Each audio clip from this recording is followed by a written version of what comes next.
Cancer হয়েছে, বুঝছেন? কারণ আপনারা তো এরকম করে রিপোর্ট করছেন, এটা কয় মাস ধরে এই অবস্থা?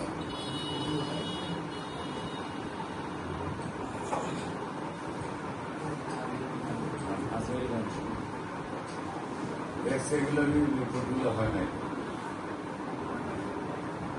ডাক্তার কি বলছে, এটা কি সমস্যা বলছে? ক্যান্সার না তো ওই ইউনিভার্সিটি কি পড়ছিলেন? ক্যান্সার আছে কিনা ইউনিভার্সিটি পড়ছিলেন নাকি? 22 কোটি বিলিয়ন রিপোর্টগুলো কোথায়? এগুলো তো পাইনি।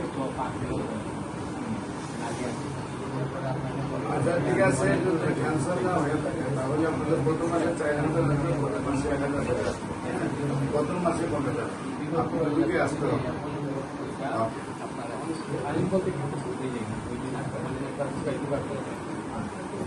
আমার সমস্যা হলো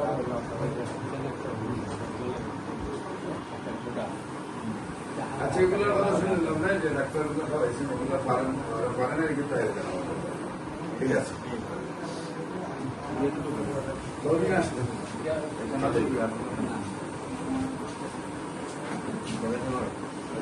হালকা